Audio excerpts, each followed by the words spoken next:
Cynthia shared that highlighting youth voices was super important in this conference.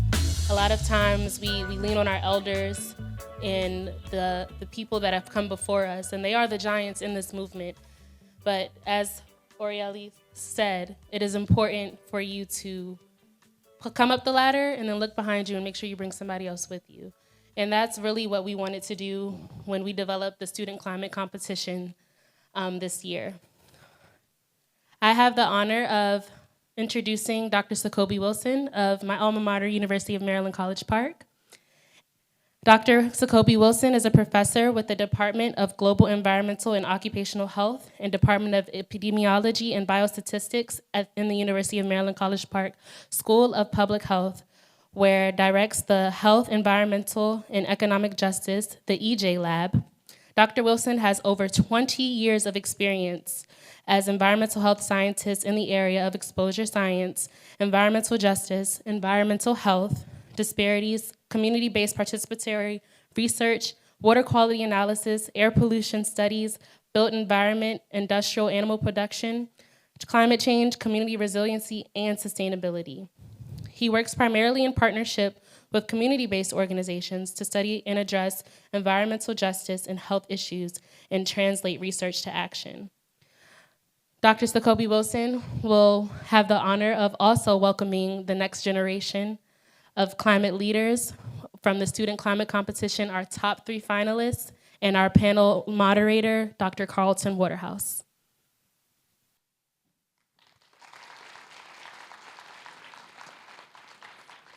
This is the mic. Okay, cool. So again, I'm Jacoby, happy to be here. I'm gonna do a few things. So want to just say it's exciting for me to be back here again. I think I attended one of the first conferences as one of your early winners of your environmental champion. We want to thank, before we get started, Zero Manipulation for providing with lunches, Sadie's Collective for enlivening our day with music. Congratulate our champions again who just won. Thank Maryland Ornithological Society for the donations of binoculars. I mean, we're here today to celebrate young people, and just to give a few reflections, because I got the mics of a talk, but y'all said I got about 5 minutes, so I already talked about 1 minute. So, 30 years ago, I actually attended a conference at Elizabeth City State University. It was a HBCU in North Carolina.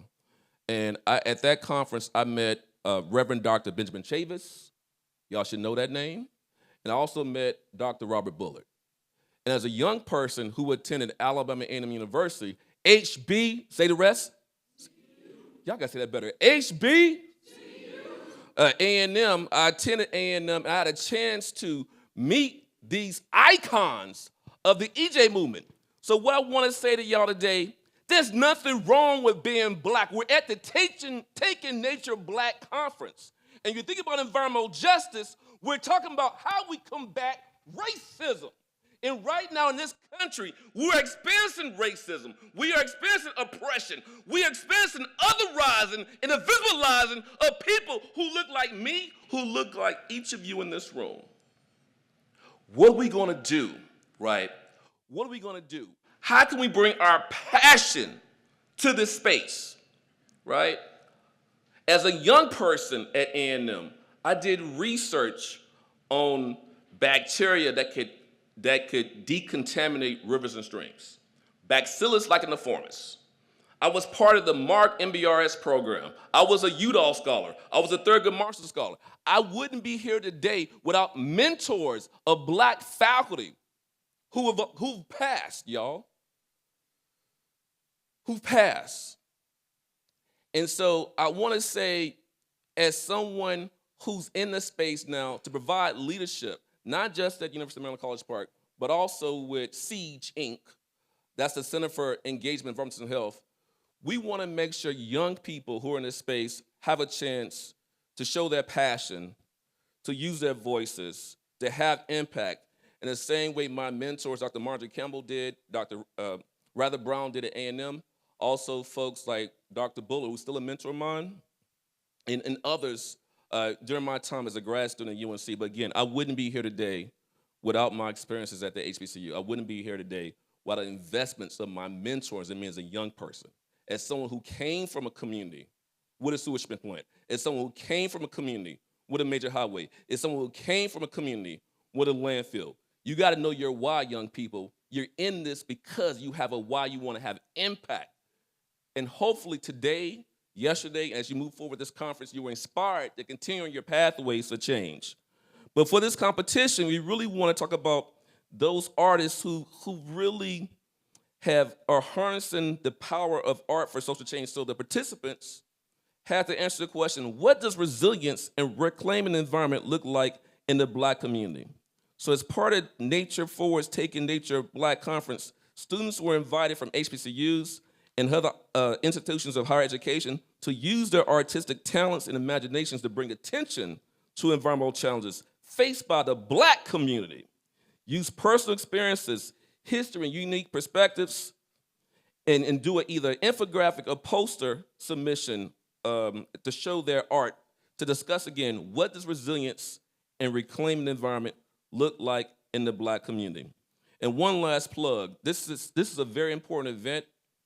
There's a sister conference that we also host, the annual EJ Symposium, Siege EJ Symposium. That's going to be September 10th to 13th.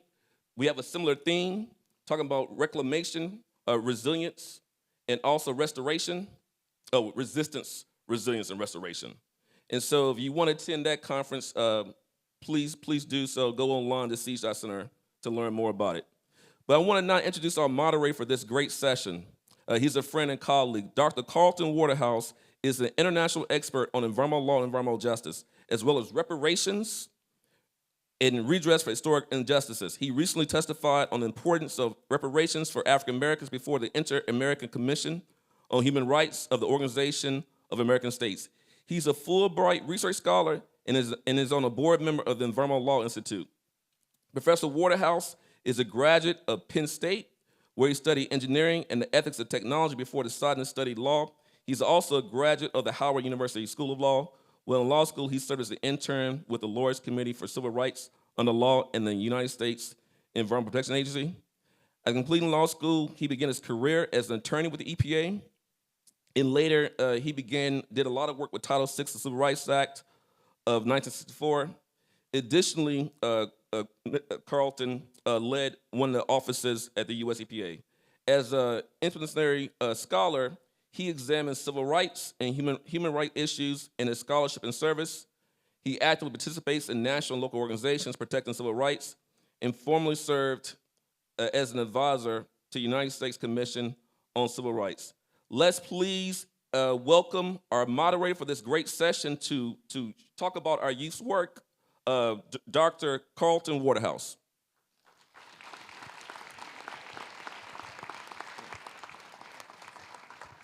Good to see you. Thank you so much, Dr. Wilson, for that amazing and very gracious introduction. I'm very honored just to be in the same space with Dr. Wilson, who's done so much. He's a young man. I'm no longer a young man anymore. He's a young man in the profession doing amazing work there at the University of Maryland. And we appreciate the deep engagement and student education and community support that always is taking place. I'm honored to be invited here to this conference and appreciate the work that Nature Forward has done. I've been participating virtually throughout this week. Hasn't it been an amazing conference? Absolutely amazing, and I'm thrilled to be here today with this panel in particular because we have such an amazing group of young people who we have an opportunity to get to know better and whose work has been so phenomenal and so engaging, and an opportunity for us to see how art can play such a valuable role in helping us to learn more about the environment and environmental justice. So I'm going to ask each of them just to introduce themselves, and then we'll come back around and talk a little more about their projects and about the work that they do and how they come to this work. So I'll begin with you. I haven't had a chance to meet you yet, and so I'm looking forward to the introduction. Hi, I'm Zoe Stancil. I'm from PG County, Maryland, and I go to Fisk. I'm a senior, and I'm an art major. Good afternoon, everyone. I'm Theo Daniels, a proud graduate of the illustrious Howard University. HU. Yeah, number one HBCU, that's right. I majored in environmental science and political science while I was there. While at Howard, I had a chance to do a lot of cool stuff. I worked at the White House CEQ, their EJ team, worked at NASA, Congress, went on a couple of international research expeditions in South America on the intersections of the Anthropocene and climate. Also had a chance while at Howard, I was NPHC president, chief of staff, student government. Did a lot, made the most out of my time there. Currently at Georgetown right now, getting my master's in environmental metrology and policy, focused on water justice issues and air quality. And I also work as a climate policy manager for a nonprofit called Second Nature, focused on the Inflation Reduction Act.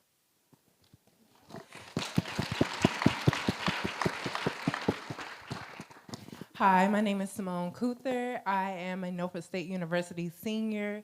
I'm majoring in fine arts, and I entered this competition because I participated in the undergraduate research and mentorship program, and I'm a part of the Environmental Justice Incubator at my HBCU, and we study environmental justice through marginalized communities.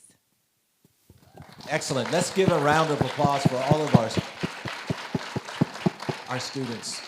And so let me just start with you, Zoe.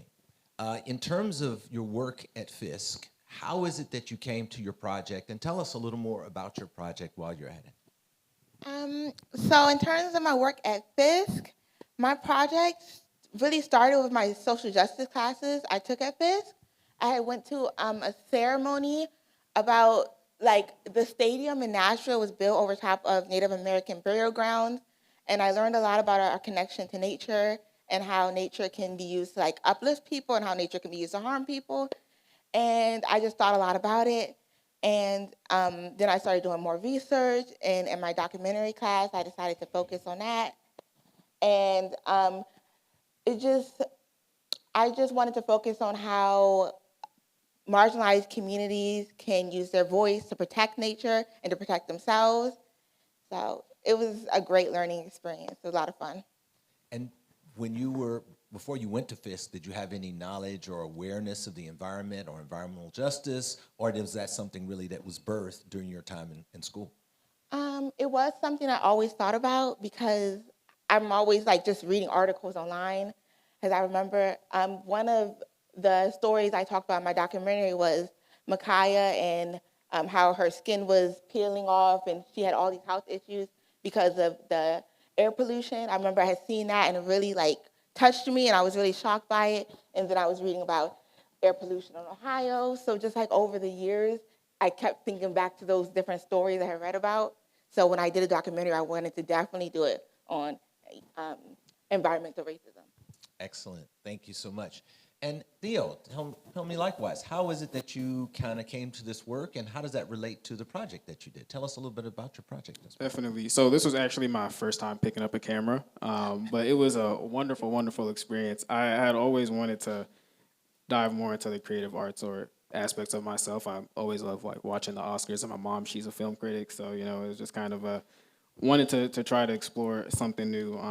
Truth be told, I recorded my video on the 19th and edited the 20th, and the submission was the 21st. But it was a great time to just be able to have that catalyst of a harsh deadline to be able to make sure I got it done in time. My birthday is also Inauguration Day, so that was, I guess, sort of a fun thing to do, to not watch the news that day. But about my project more tangibly, it's a 3.5-4 minute narrative documentary short, just kind of exploring what environmental injustice looks like in DC specifically. My mom was born and raised here. She went to Howard too. Like I mentioned, I went to Howard. I didn't think I was going to end up there, but lo and behold. And just kind of being able to juxtapose some of our upkept green spaces. I filmed a lot at the National Arboretum, and then neighborhood right next door, right before Union Market, that Trinidad Langdon area. Just sort of analyzing how different DC can look 2 blocks away from each other. And just sort of going into what justice might look like through conflicting political systems and embedded community experience. So it was a really cool thing to sort of sit and explore and try to figure out how to write. And I really appreciate having the opportunity to be up here and share more about that. Excellent, thank you. Now, Simone, as opposed to documentary or short film, you did more traditional art, or there's a word for it, but it's escaping me when the art doesn't move. Still life or digital art? It's digital artwork. Both of them, exactly, right? Yeah. You see, art is not my strong suit. Okay, so in that, how did that relate to your time in school and Norfolk State, and also how did your past experiences kind of bring you to this work? Well, it started with a walk that me and my professors and everyone who was involved in the environmental justice incubator around different neighborhoods that have been impacted by different systemic issues. So we partnered with the Elizabeth River Project, and the walk took us through Steamboat Creek, where all of the trees were stripped by a shipyard, and it ended up being that the noise pollution was heightened in that area. And then the actual creek is so toxic due to pollution, and they haven't really cleaned it up because there was a bill that was passed that doesn't protect the wetlands anymore. And after that, I saw how my community was impacted because of learning about Hazel M. Johnson and her work with Cancer Alley in Chicago, and how she saw that her community was in a toxic donut. I started looking at my community and seeing all of the industries that were surrounding my community. And then I also go on walks across this bridge, and I saw how much oil builds up in the actual waterways. So we did a data visualization project at our neighborhood reunion where we kind of told the community what was going on through an interactive survey. And after that, I just really wanted to start creating more nature-based art and environmental art. So I pulled a personal connection where in elementary school, we used to walk across the street for PE, and we used to have to hold our pants legs up because it flooded so bad. So urban flooding is a big issue in Norfolk because we're surrounded by water. It's a seaport community, and we are ranked 10 in the country for sea level rise. So therefore, From Ruin to Radiance really celebrates us looking at nature as a form of art and divine creation and reclaiming the land for its resiliency. Excellent. Now, yeah, I think we should applaud all three of them. Now, going back to you, Simone, we saw a documentary earlier this year. Earlier this week. I don't know if you saw it, by Hip Hop Caucus that was looking specifically at Norfolk. And in terms of your community, where did you fit in that kind of documentary? Do you live anywhere near that area, or are you in another part of the city?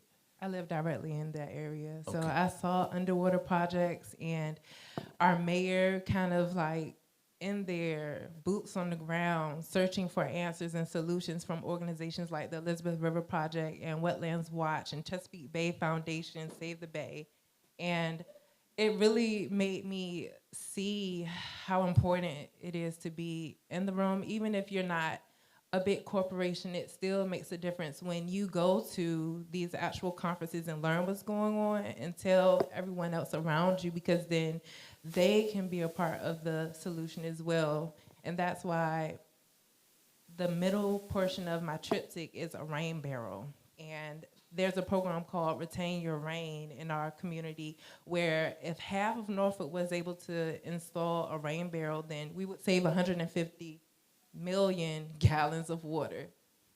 Wow, that's amazing. That's amazing. So, Zoe, how do you see, in terms of the different social justice classes that you took, how do you see environmental justice fitting into the broader scheme of social justice that you might have been learning about? And tell us a little bit about the different kind of justice courses you were taking. I think environmental justice naturally goes with social justice because, like, the environment affects people, of course. And I was just able to, like, compare, like, the health and livelihood of people in different parts of Nashville and how that's, like, affected by the environment. And it was about, like, people in public housing, how they were having asthma, and the light pollution. It just affected people's daily lives in so many ways. And I learned about, like, how you can educate people and how they can kind of protect themselves from those hazardous chemicals. So it was really informative. Excellent, excellent. And Theo, what about your educational experience at Howard? I'm a law professor at Howard, and I'm also a proud alum of Howard School of Law. And my daughter is a graduate of Howard University from her undergraduate studies. And I'm curious about how you felt Howard University kind of positioned you to be in the kind of environmental justice space relative to, these interests that you have. Yeah, sure. So, like I mentioned, my mom went to Howard. My aunts and uncles and great aunts and uncles went to Howard. I thought I was going to be different, and I really wasn't.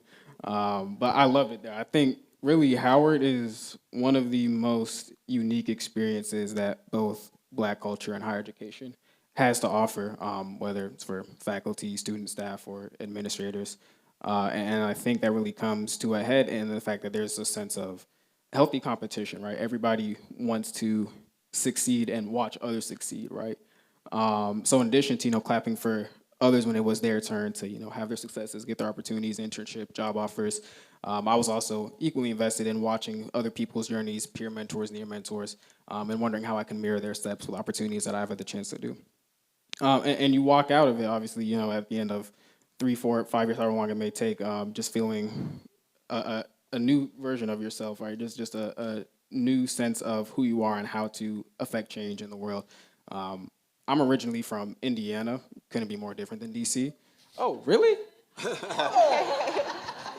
So as you can see by that reaction, I don't really meet a lot of Indiana people. That's really cool.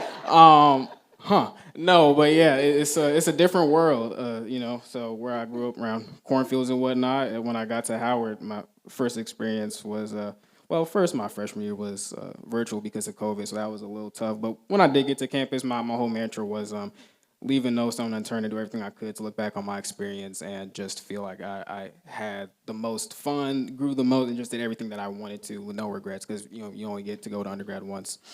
My first experience was in the Howard University Student Association, or student government. I was a first-year associate in the sustainability department. And for me, I took an AP environmental science class in high school, but being able to understand, of course, because with Howard, people are coming from all types of metropolitan hubs out on the West Coast, Atlanta, Charlotte, New York, DMV itself, Deep South, and just being able to hear more about their issues, things that I didn't have a chance to see or witness growing up, took a new light and made me want to retool my personal charge. I actually started at Howard as a computer science student, swapping out I wanted to be a software engineer, but my second semester, I think, I was like, yeah, no, I'm really into this environment stuff. So I switched my major. Like I mentioned, I double majored in environmental science and poli-sci. I double minored in biology and community development. And 3.5 years later, I had a chance to walk away with 2 degrees and a life full of experience. That's awesome. I love the fact that all 3 of you all are HBCU grads. And as an HBCU grad, I can tell you that back when I was in law school, there was no environmental law course. So I had to go to the dean and petition to get an environmental law course offered. Because back in those days, I'm old, remember I told you that. So back in those days, the law school didn't have an environmental law course. And being a Black law school, when I mentioned it, most people were like, environmental law, why would you want to do that? And so what I'm so encouraged by is that each of you all coming from an HBCU now, like this conference, are blowing the top off of this stereotype that since you're Black, that means you don't care about the environment, or that the environment is not important to you, or that these issues are not relevant. And so I really appreciate that and wonder to what degree do you see yourself carrying forward, right, extending this message across the community about why environment is important and how the environment can be an enriching and healing space like we've heard about through the course of this week, and also a space that we need to focus on to provide greater protection for people. So I'd love to hear from each of you how you envision yourself carrying this work forward. We'll start with you, Simone. Okay. Currently, I'm just really inspired by my niece because I used to be a big litterer. I used to, when I'm driving down the road, I used to just throw stuff out the window, but I have stopped. My niece, Yes. That's a good thing, everybody. That's a good thing. I'm gonna be honest. My niece saw me doing it, and she was like, "No, you have to stop. You're gonna kill all the animals in the water." And I was just wondering, like, what is she talking about? And this was way before I started school. But once I started school and I started getting into environmental justice, I was like, my niece was onto something. So I actually created this woodcut that shows toxic pollution and shows like the mutations that animals go through. And that's how I'm going to pay it forward with my art, but paying it forward to my community and giving back. I partner with the Norfolk Food Policy Council, and they have already started a community garden. And so far, I've seen them post pictures of broccoli and cabbage. So we're going to be showing the kids how to respect the environment and become environmental stewards. And then I also partner with Breakthrough Grow Garden. They're about to start a farmer's market in my community Sunday. So we're just starting up, but I'm so grateful for Norfolk State University excelling in environmental justice and bringing me along with their journey. Excellent, excellent. Okay, what about you next, Zoe? What about you? For me, I definitely want to continue to like bring awareness through my artwork and focus on environmental injustice. Also, Fisk Alumni has a program where you can help students learn how to garden, so I will help with that. And also, like the social justice department on campus, they have different conferences where you can meet with other schools and you could talk about different ideas on how you want to solve environmental injustice. So I just want to like reach out to my community and come up with more solutions and continue to like collaborate and think about it. Excellent, excellent. And you, Theo? So, like I mentioned, in addition to doing my master's right now over at Georgetown, I also work in federal climate policy. And unless you've been living under a rock the last month, it's not looking good right now, to put it lightly. But given the precarious nature of our federal climate landscape, there's always, I guess for me, my mantra now is just, take opportunity as it arises, or, just always look to push the envelope. Like I mentioned, this was my first time picking up a camera, but in doing so, I feel like I really exposed myself to almost a whole new world, it feels like. And whereas, sometimes it can be really tough going to the Hill and trying to have these meetings and advocate on behalf of communities that staffers may have never visited, never care to visit, or know nothing about. It's good to have, sometimes those outlets to express yourself or say the things that you may not be able to say in some of the rooms that we may try to inhabit or take up. So I just had a chance to go down to Brazil to film something new, looking at their infrastructure, water quality stuff. I actually just got back this morning. So if I look a little jet lagged, it's because I am. But in addition to that, just taking opportunity as it rises, and walking through the doors when they open. But I think one thing I always appreciate about being in this space, especially, is that I feel like in the climate sector, particularly, there's just such an unbridled and untapped amount of joy and passion from everybody in this room, in this space, where no matter how tough it gets, no matter how many times you may hear no, or no matter how many executive orders you may see that may roll back some of the things that are going to directly impact our friends, families, ourselves, we always keep going, and we always look for new ways to pivot and continue the fight. And so that's one thing I think that really keeps me going, that I'm energized to do still. Excellent, excellent. When you think about what the world, when you think about what you want the world to look like 20 years from now, in terms of environmentalism, eco protection and justice and climate justice, how do you see using your artistic work to help share that vision with others?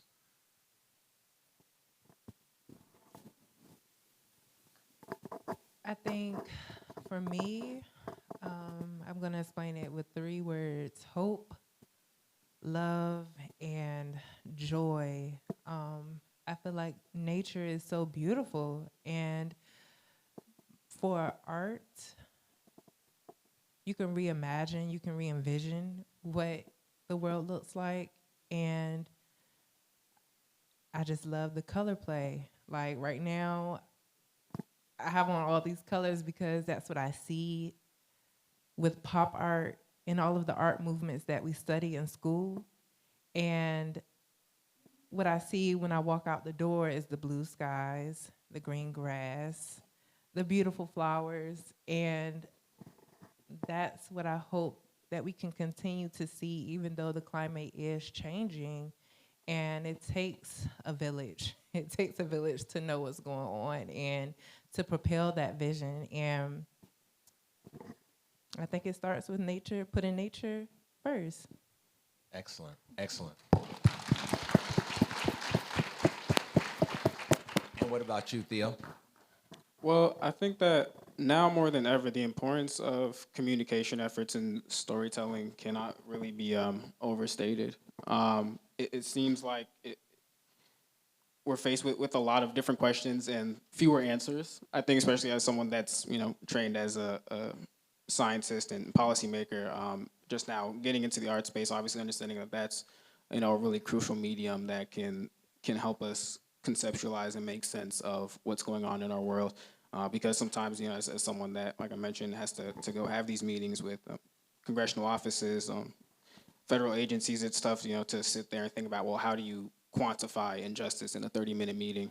How do you, again, relay these stories and these facts to someone that has never been on a frontline community or never been in an impacted community, and has kind of had their information and everything, just kind of spoon-fed to them. And so, just going more into the artistic space is something I definitely hope to do and look forward to doing, and, just continuing to find those stories to share the world through my lens and view. So, yeah. Wonderful. Zoe? Yeah, I agree. I think that I want to use my artwork to just emphasize nature and the importance of it and how it affects our daily lives so that it can be a call to action and a wake-up call for a lot of people, because there is a lot of ignorance of what's going on and all the environmental injustices that are happening. So I just want to spread awareness through my art. That's excellent. The fact that we're having this conference, Taking Nature Black, is a little bit related to Taking Nature Back. And the idea of taking nature back, to me, makes me think about the images I saw growing up of nature, and they were never black. The images I saw of environmentalism was always for protesters and advocates who were white. The images I saw of farmers and people who were otherwise on the land were always white. But that set of images was created normally by artists. People who were in the film industry, people who were, taking pictures or making portraits. But the reality is that's really a false history, even in the United States, because African people who came to the United States were very much grounded in nature. And one of the benefits that they brought to the United States was the set of skills that they had derived from their grounding in nature.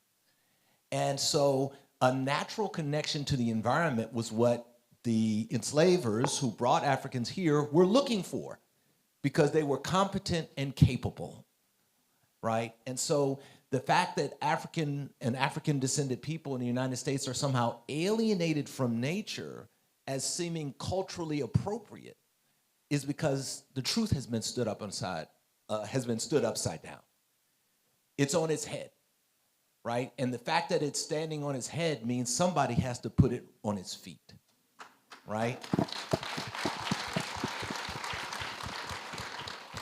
And what excites me about that is that you all as young people are positioned to do just that by telling the stories that reflect the reality of people in this room and people all over this country who have been people of color, African people who've been farmers, who've been fishers, who've been ranchers, who've been engaged in nature, botanists, stewards over the environment their entire lives for generations. And we need those stories to be told, and we need you all to help tell those stories, because even though policy is made by people who are sitting in rooms talking, the emotions that guide those policies are grounded in a whole different set of experiences. And it is critical that we're able to draw on art and film and literature to help shape those images and shape those experiences for a new future. What I'm curious about now for you all, though, is for young people. What are your thoughts about your generation? What are your thoughts about your contemporaries? And what do you see as the hurdles and challenges in being able to make this space too small to have a conference like this? Whoever wants to jump in. I can take a first stab at that. I just turned 23 in January, so I know I'm getting a little bit older now. And it, no, but my bad. Being a young person in this space, it could definitely be a present a bit of a conflict at times, right? We have a lot of energy, obviously, but we often don't get a lot of opportunity to make impact. And when we do get opportunities to try to make impact, it's seldom as leaders, but almost always as participants, if you will. But for a generation that's proven itself to, be more than capable in its ability to understand pressing climate issues of today, we truly get very little time to really share our ideas and solutions to help push the envelope forward. And so I guess I would just sort of really encourage everyone above 23 in this room to just really sit back and think about, your your first day on campus, your first job interview, your first day on the job, your first time in a board meeting, your first time being on stage presenting at a conference, and really just sit back and think about the emotions and thought processes and maybe the apprehension that you had then, and just really sit back and think about what type of mentor, professor, teacher, advisor, coworker, boss do you wish that you had, celebrating your little victories, guiding your steps, answering all your little questions, and then just simply ask yourself, what's stopping you from being that person today? What's stopping you from being that person to us, the young people in the room, or those in your network? What's stopping you from carrying that torch and handing it off to the next person? I think Wawa touched on this excellently during her keynote, but at the end of the day, sometimes really what separates our ability or access to opportunities isn't our expertise, it's just how old we are. And so I really just challenge everyone to just consider the fact that, sometimes, yes, we do get seats at the table, we do get opportunities to participate, but having a seat at the table means very little if our only job is to watch other people eat. So I would just really, just encourage everyone to think about what it means to really have youth at the table. I want to dig a little deeper with you, Theo, because as a former student organizer, kind of at Penn State, one of the things that caused me to be the person I am today was my experience with apartheid and racism on campus. And in that experience, what Penn State gifted me with that I probably wouldn't have gotten if I was at Howard was an experience of environment of racism without the protection of my family. And being exposed and experiencing so much overt racism, and at the same time having my awareness raised about the experiences of people in South Africa, it pushed me, along with others, to organize, to assert authority, to demand change, and to see ourselves as the agents of creating a new kind of space. And so I wonder, to what degree do you feel that those opportunities are still available, or do you think it is more difficult for students to assert that kind of power? And what are the kinds of connections that need to be made in order to enhance students' ability to make those things happen?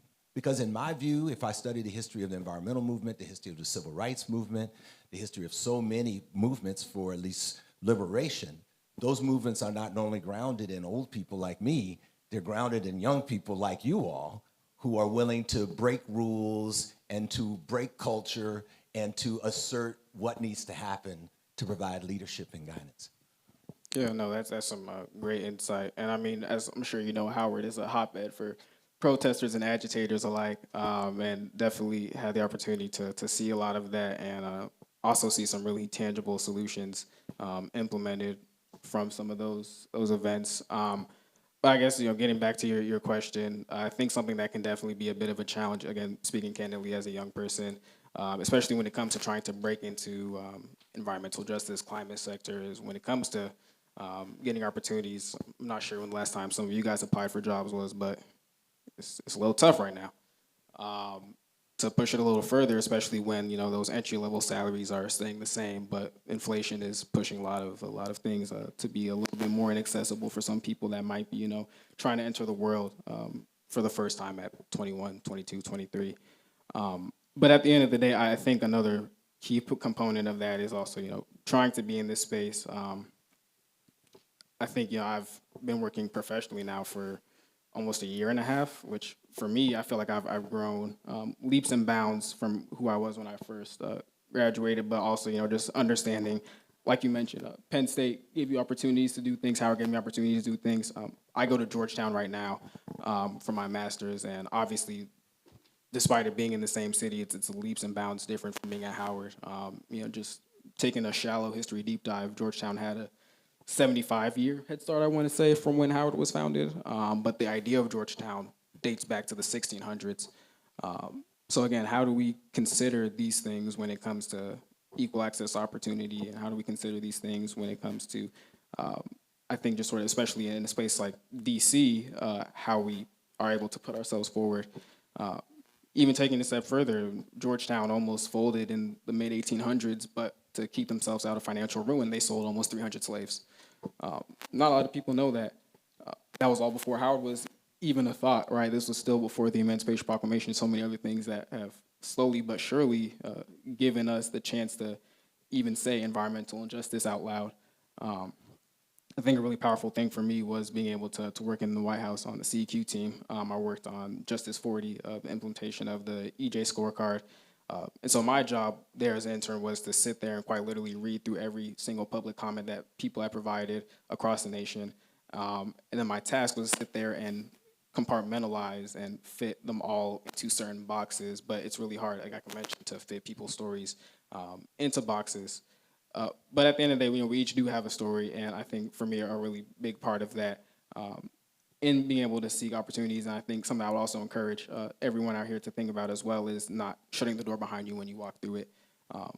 When you get an opportunity, when you get that promotion, when you have the opportunity to step into a new space, career, panel, whatever, make sure that you're trying to actively advocate for young people to come into the room with you, right? Or making sure that you're making yourself available for those 30-minute check-ins or those coffee chats for young people to pick your brains, because for us, I know that means a world of a difference.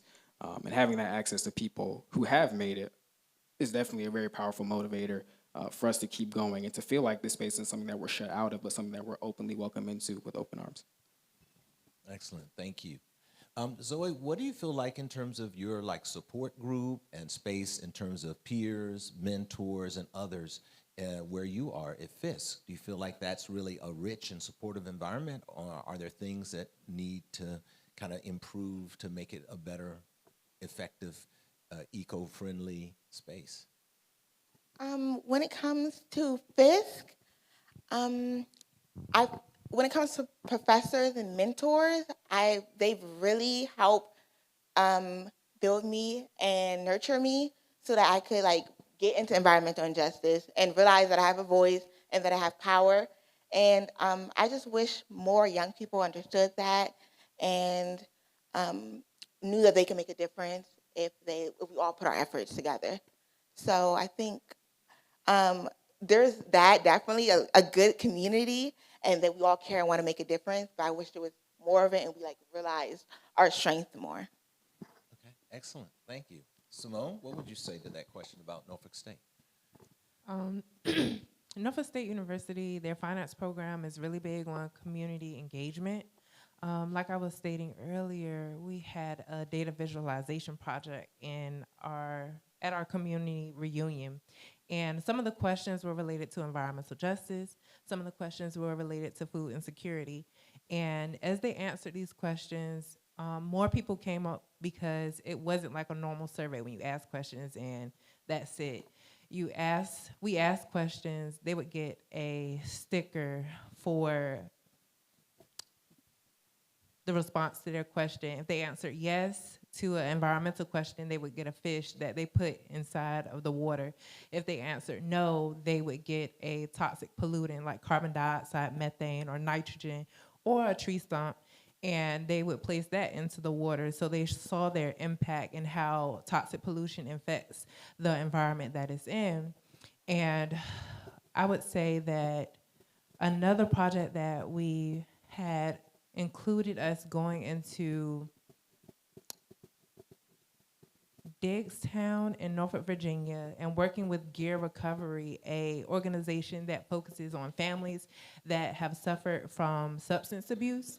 And we actually did a printmaking workshop with the youth there, and the actual imagery was a cup of lemonade, but it had a little, I think it was either a fish or it was actually the bird from the Elizabeth River Project, because before that we had another workshop where they actually got to see how stormwater runoff flows upward down into the stream that's below. So the Chesapeake Bay River, it goes all the way from Maryland to Virginia.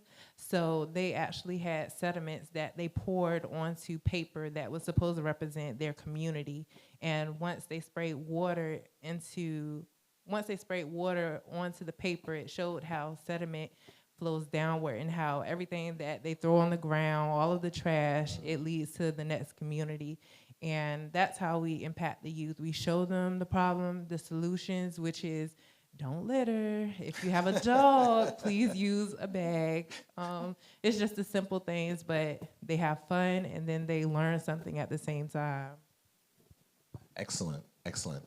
I'm curious about what you all would like to see yourselves doing in the next 5 years in this space. If you see yourselves working in this space full time, or as an activist, or as an advocate, or as a researcher or scholar. And if there are ways that those of us who work in this space all the time can help you make those connections to help support you moving into those areas.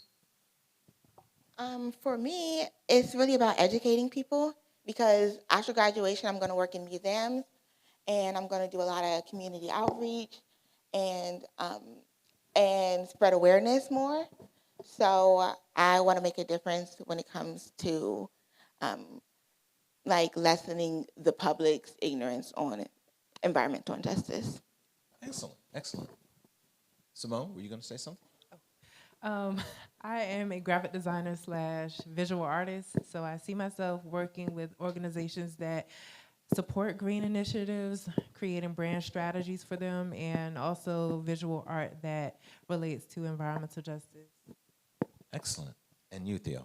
Yeah, I think as long as there's injustice in this world, I think there needs to be people screaming justice, making sure that it's a reality for all of us.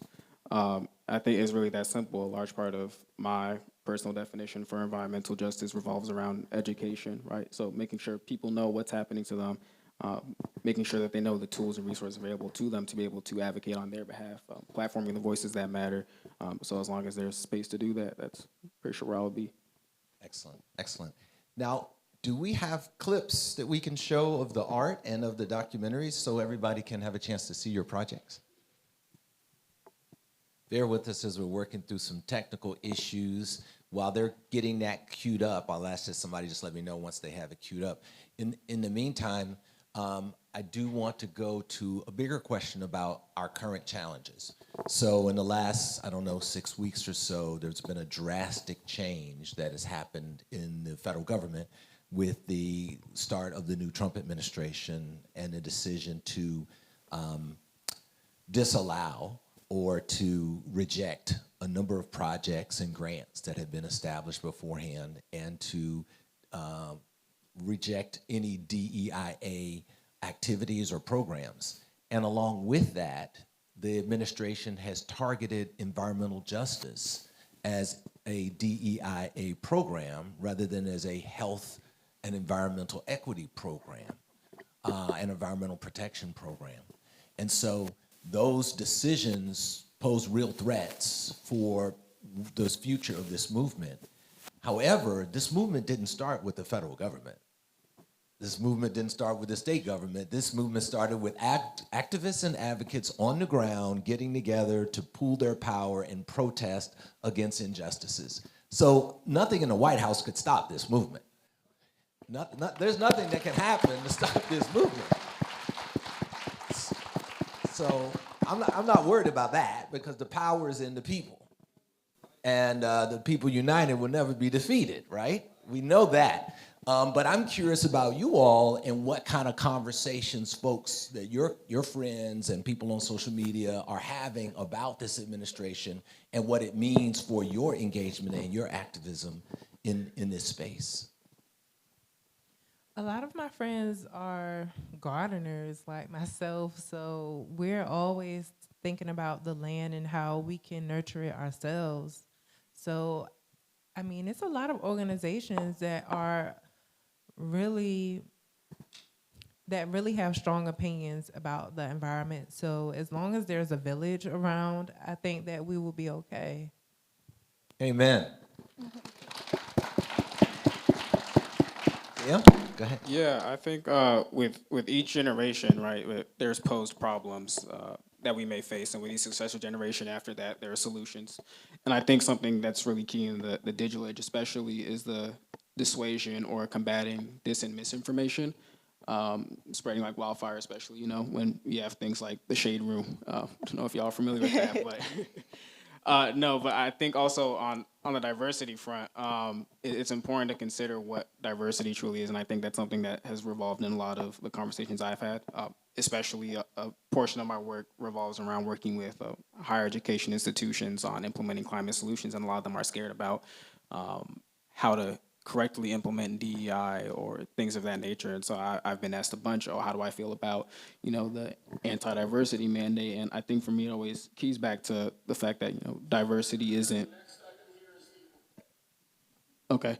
I think that really keys back to the fact that diversity isn't me. It's not any one of us on the stage. It's not our job titles or our gender identity. Diversity is us as a collective, and the ideas that we bring about together and the change that we can advocate, not on behalf of myself or by my viewpoint, not on your viewpoint, but for what's good for us as a whole. Excellent, excellent. I'm going to come back to you in a minute, Zoe. I understand they have the clip cleaned up.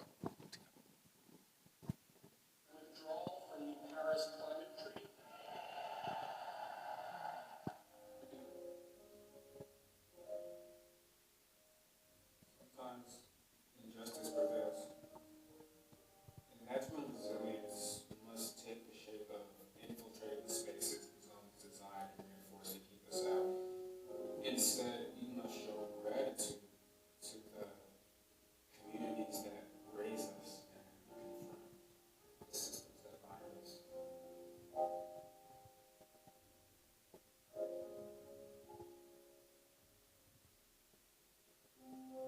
Resilience reclamation don't.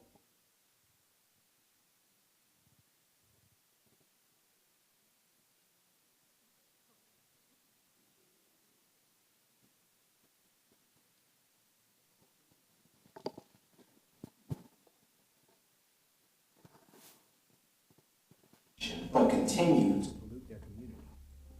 Black communities are disproportionately exposed to environmental pollutants.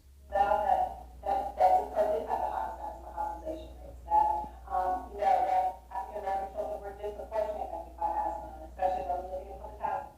According to Times Climate Reporters, Black Americans are exposed to more pollution from every type of source, including industry, agriculture, all manner of vehicles, construction, residential sources, and even emissions from restaurants. A lot of people can just open up their windows, provide nice fresh air, and kind of do.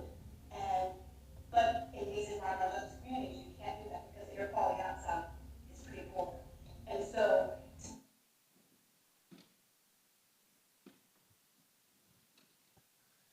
All right, so now we should also have a clip from Zoe. They just did mine. Was that yours? That was mine. Okay, okay. So we've seen a clip from you, Theo, and we've seen a clip from you, Zoe. The first one was yours, Theo, and then the next one was yours, Zoe. Yes. And Simone, do we have a picture of her art? While she's doing that, Zoe, could you tell me why you chose to use the kind of format that you chose for the documentary? Like the pictures and the script. I chose to do the script because it allowed me to do research and really like dive into the topic. And it kind of allowed me to like create a narrative and like send a specific message too, which was really nice. And then I'm a visual person because I'm an artist, so I loved adding the photos on top and just adding the different effects. So it was just supposed to represent how like marginalized communities can like come together to fight um, environmental injustice, and then it also had the Native American aspect to like bring everything together to show like why the land is so important and how it affects us. Excellent. Thank you. And do we have that picture? Do we have the picture now? Oh, yeah, there we go. There's Simone's picture. Simone, can you tell us a little bit about the picture and why you chose the images you did?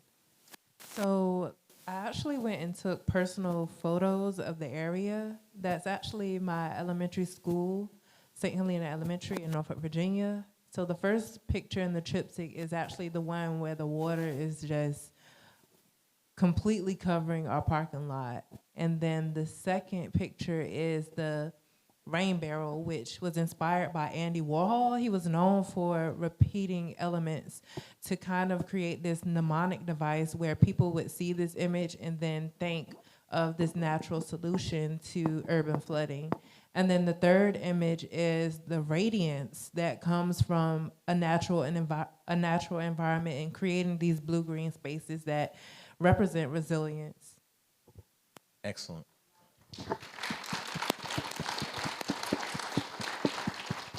Theo, anything you'd like to add about your clip that we saw? Yeah, I wish it was a little longer.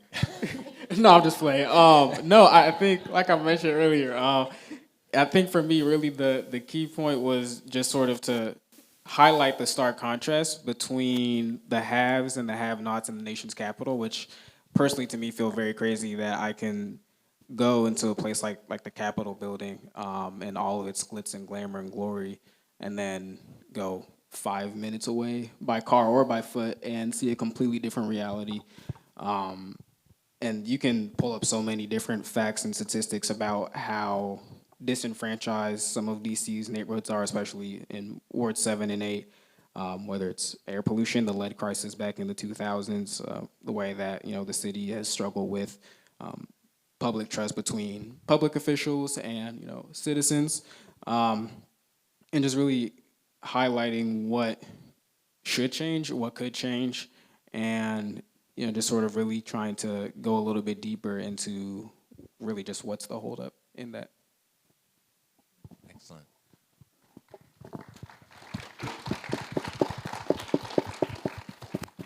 How are we doing on time, folks? Okay, wonderful. I don't think this was in the schedule, but would it be okay to open it up to the audience to see if there are any questions? Okay, wonderful. Are there any questions for any of our competition winners from the audience? We have a mic that we can take around.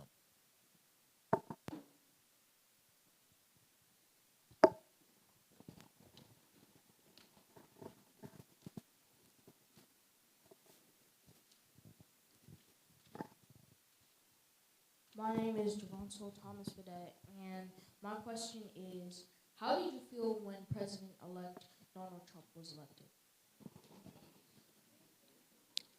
The first time the first time Trump was elected, I was in 9th grade, which feels like a lifetime ago, and I was confused. I wasn't tapped into the political world yet, to be 100% honest with you. I was still a little aloof, but I understood that it wasn't good for us. This time around, I was a little more upset, right? Especially having gone to Howard, understanding that Kamala went there too. A lot of my friends worked on the campaign, worked in the White House like myself, and so this time I understand fully the impacts that this has on the everyday person. So a lot more upset, but through that, still ready to make change, and so ready to understand how I could do my part to help those that need it. I think for me, when Trump was first elected, I was a little afraid because to compare him to Barack Obama or Kamala Harris or Biden, he doesn't really understand policy and he really doesn't understand government. He understands business, of course, because he's a businessman, but I don't think he deserves to be in office. Okay. Zoe? Both times I was like shocked and upset. I just, yeah, and even afterward with everything that's happening now, I'm still like trying to process it all. But yeah, it's all gonna be okay though. We're have going to be another question back here. wonderful. I want to make a disclaimer that Nature Forward is a 501c3. No, and we are nonpartisan status, so please keep our comments nonpartisan. Thank you. Hello, everyone. My name is Albert. My question is, what are some ways that everyday regular people can get involved or have an impact when it comes to environmental injustice? I think now is a really critical time for subnational efforts, especially. So figuring out how you can get involved in local politics. In DC, it can be as local as getting involved in your ANC, going to city council meetings, understanding what the issues are in your city, understanding how you can support and amplify the efforts of the people that are working to change it. I know DC, Empower DC is one of the organizations doing a lot of groundwork. I know there's a Sierra Club chapter here as well. But it just, I think, tapping in with the folks that are trying to carry the torch and do the work, and figuring out how you can fit into that puzzle. Or if you can identify a gap in something that you think should change, figuring out how to enact that change yourself as well. I would say just like entering the conversation about environmental injustice. There's a lot of grassroots activism. There's a lot of like small community organizations. So there's just 1,000 ways you can help out. Anything to add, Simone? No, not at this moment. Okay. Yeah, I have a question, Dr. Wilson here. So, quick comment on the last question. Join the Mid-Atlantic Justice Coalition. Quick plug, Magic. That's a EJ group for the region, and y'all can join. And then again, they're also Empower DC in DC, UPaul, United Parents Against Lead in Richmond, Central Data Poets Familiar in Prince George's County, Southern Prince George EJ Coalition in Prince George's County, South Baltimore Community Land Trust in Baltimore, Philadelphia, Oak Brook Center. There's a lot of groups. Session Shin in Eastern Shore and Southern Delaware, doing industrial chicken farms. So check in with Magic. They can connect with a lot of the grassroots groups across the region. My question is for Simone, and then also Theo, you had me laughing a little bit, so that's good stuff there. Simone, I have 2 daughters who are artists. So what would you say to young people and how they can really integrate, so that's for you think about integrate art, bring that art into justice work? That's one thing to do. And then for all of y'all, you know, this pathway that you're on, I'm really inspired to see where you are right now. I mean, what can you tell your fellow peers right now about the importance? Like, we really need y'all. I mean, Dr. Waterhouse talked about it. So he says he's old. I'm older too. I'm tired, y'all. I want to pass this baton. This baton right here. Come get it. So how can we help you come get this baton from us? Because we are tired, right? We are tired. So question for Simone about how do you help young people? I think my little Ava says Gen Alpha. How do you inspire the Gen Alphas to be in this space? And then we want y'all to come get this baton. So what do we need to do to help y'all come get this baton? I mean, art is really great for relatability, making it relatable for the youth.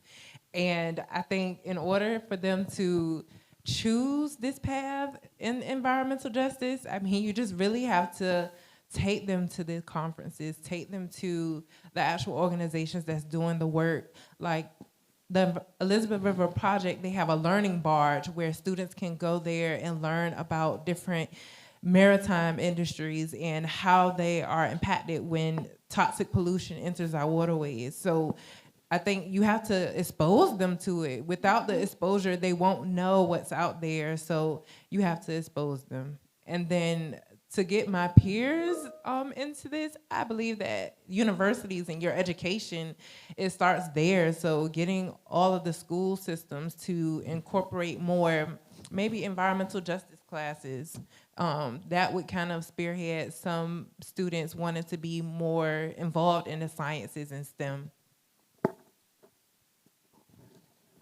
I read a paper not too long ago, and it broke environmental justice down into 3 subcategories or definitions, and the most important amongst those was recognition justice. So I think a large part of being able to meet us where we are, or advice I guess I would give to peers is just, the importance of recognizing where we are right now.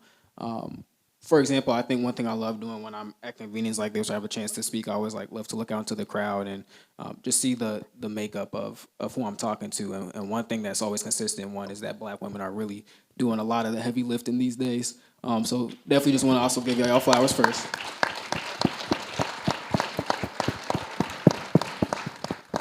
And in doing that, I think my second consideration, I always then go through and try to count the Black men in the room, and it's never enough of us here.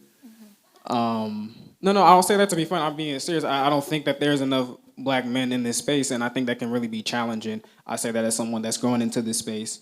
For people to look up to, I look at y'all too, and even if this is our first interaction, I'm already inspired by what y'all have done and who you are. And I see other Black men out here that I would love to connect with, and that goes for pretty much everywhere I am, because there's just not enough of us here. So we need to stick together, we need to band together, and when we find new people trying to enter the space, like that young man over there, that's the question. We need to uplift them and make sure that they have everything that they need or they think they may need to continue on in their journey. Thank you.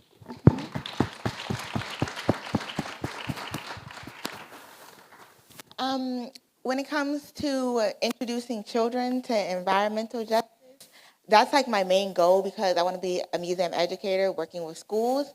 So I think kids really are sponges, so we just need to put a lot of emphasis on environmental justice and show them all the ways that it affects them and how they interact with the environment every day, and just make it fun for them too. Excellent. Do we have any more questions before we wrap up?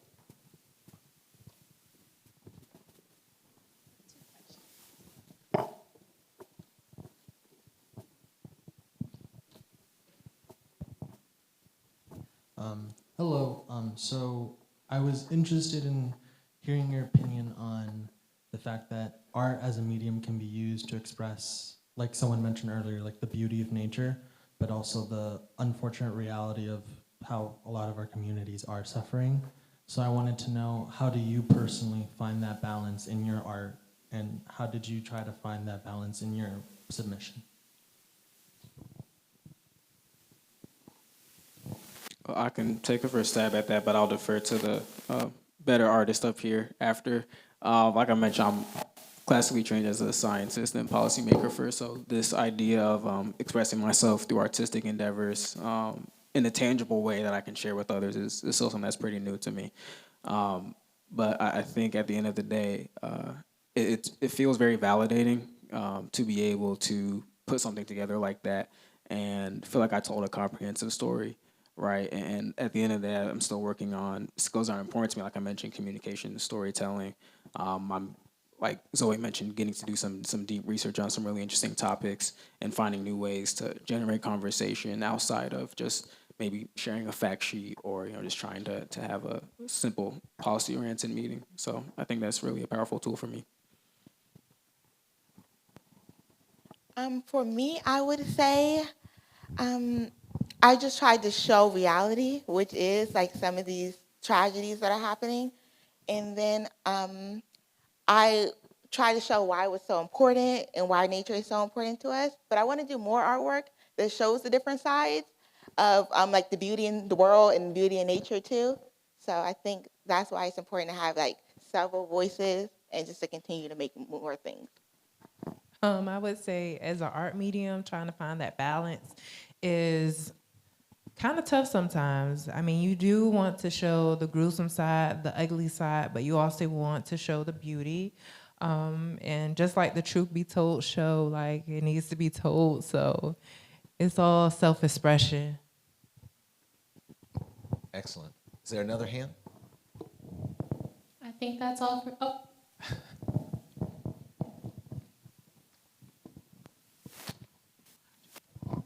How y'all doing? My name is Nigel Brigg. I work for Ward A. Woods.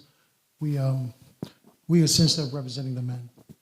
Now, you said it's a problem with not enough men in this field. There's not enough opportunities for the men.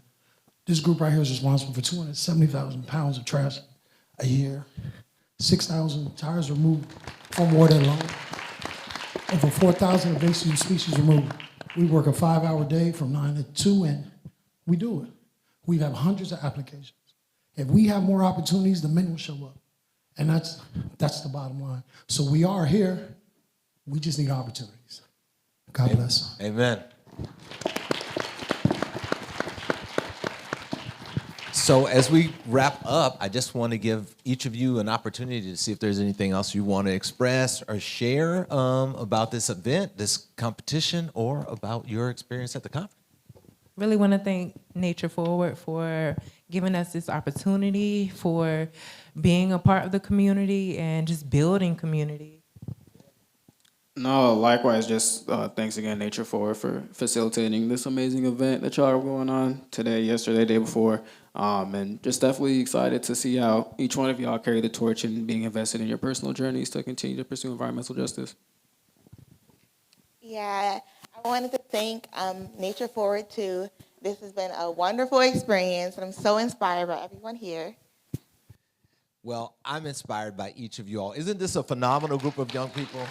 Excellent.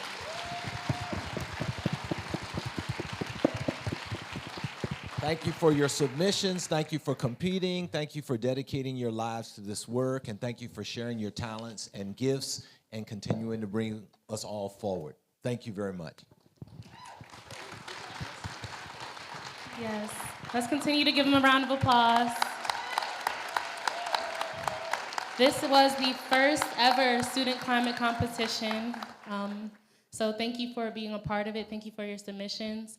I want to also recognize Bethel Bekele from from Howard University School of Law. Can you please stand? She's also one of our finalists. Okay. When we created this, we did not think that we would reach so many students, but it was really a goal to bring more HBCU students into this space. We also reached students all across the globe in Uganda, which we reached Shalom Ishimwe from McCurry University, as well as Biani Washington from Bethel College. So let's give them a round of applause as well. You can view all of their submissions here and in the other room with our other sponsors and exhibitors. We have all of your documentaries on loop, so Theo, we have the full version in there for them, okay? And we'll also have those QR codes linked there, so please support them, like, comment.